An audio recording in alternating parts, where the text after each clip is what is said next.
mga boss. Magandang araw sa inyo. Update ko lang kayo dito sa bago kong binong stunner. 4x4 pa rin yan mga boss. 3 amperes yung transformer natin. Yung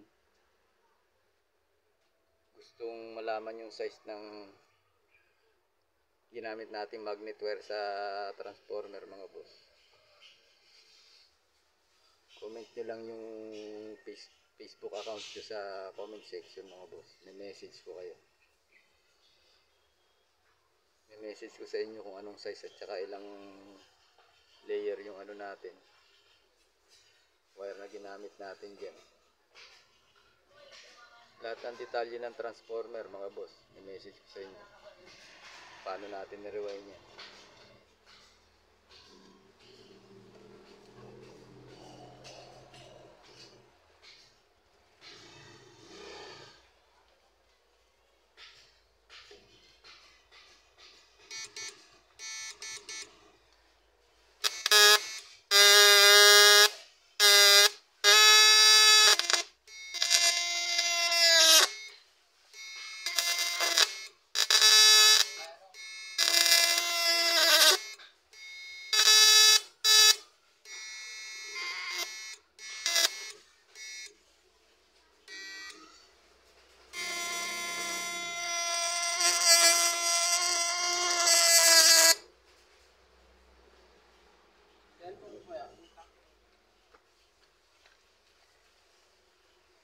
Capacitor natin dyan, dalawa, 1.5 saka isang 1 microfarad.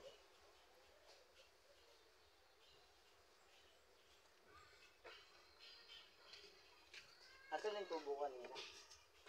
Lagyan natin ng blower yan. Tanga-tanga pa kami nakasalabuha doon. Blower yan. Bubo nung driver ni Kibo yung puta yung matanda.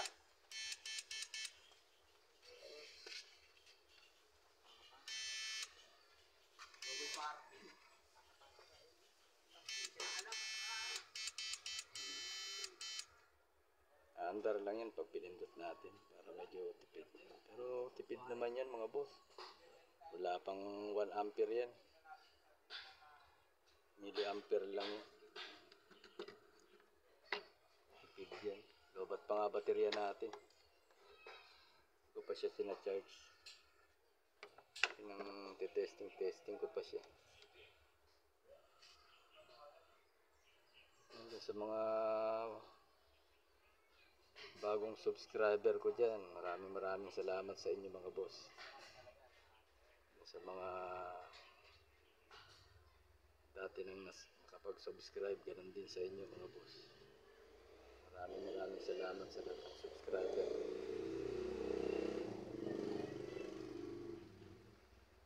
Siyempre dun sa mga viewer ko mga boss, maraming salamat sa inyo. Kahit pangit video natin, pinapanood nyo pa rin. Yung diagram nito mga boss, nandiyan nyo lang yan. Hanapin nyo lang yung 4x4 nating MOSFET dyan. Yung HY.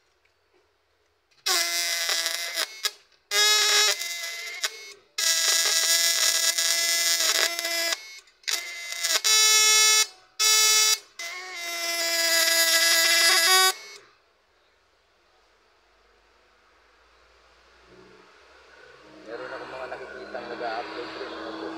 Pero hindi ganyan yung marking. Kailangan talagang sunog talaga yung wire natin.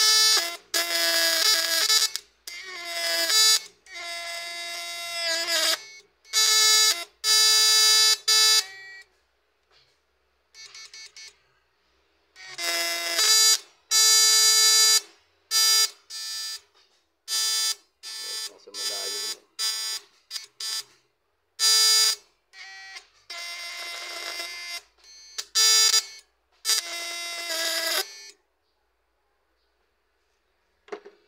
Lobat ng baterya natin mga boss. Lakas pa kalobat yan eh. Sinashort natin yung output. Pagawa ng tropa natin to mga boss. Salamat dun sa nagpagawa.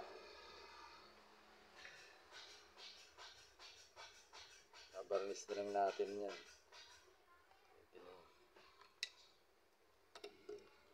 Hindi masyadong masalimuot yung pagkagawa mga boss. Dali lang setup.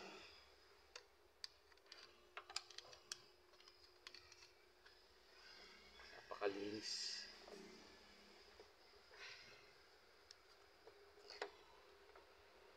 Yung loob.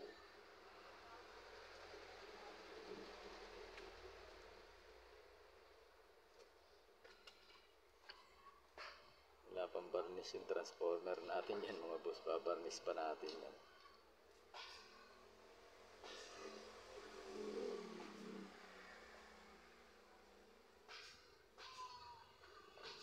Comment nyo lang yung Facebook account nyo mga boss para ma-message ko kayo pag may tanong kayo dito sa bagong gawa natin. Dito lang nagkatalo yan sa rewind ng transformer mga boss. Kahit 3x3, 2x2, malakas na rin eh. Mas matibay lang talaga pag maraming MOSFET. Dagdag lakas na rin maraming MOSFET. Pero ito kasi nagdadala dyan mga boss. Yung size na ginamit natin, tsaka yung layer, kung ilang layer yung transformer.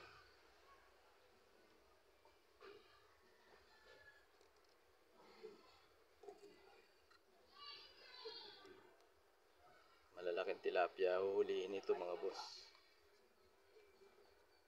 Mas masarap kasi hulihin yung malaki, malakas ang kuryente.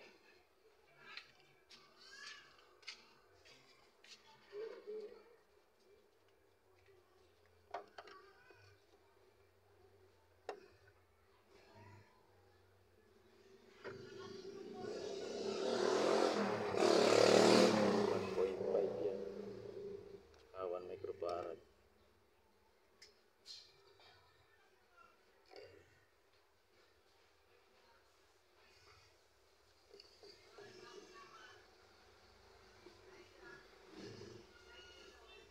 Pati yung tabla natin dyan matibay. Ang pinasadya natin yan.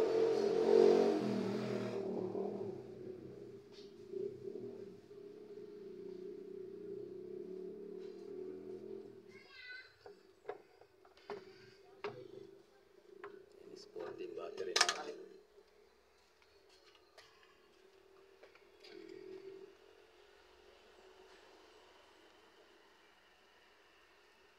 Linis mga boss.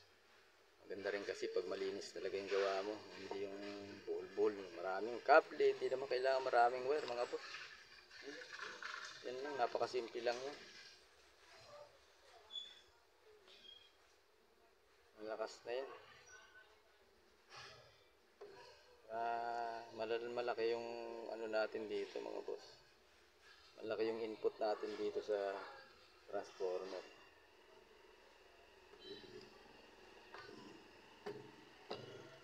Malakasan na talaga yan mga boss.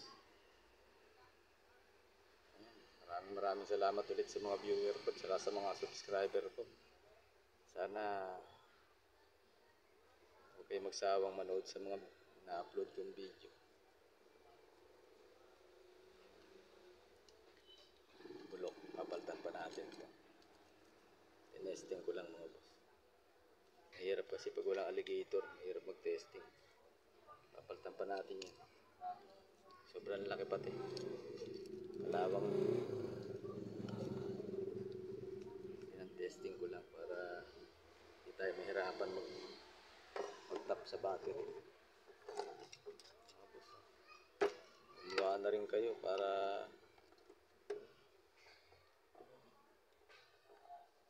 meron kayong libangan dyan sa lugar nyo.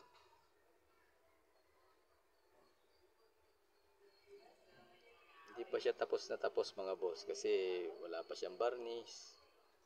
Papalitan ko pa yung alligator. Palitan pa natin yung alligator niyan.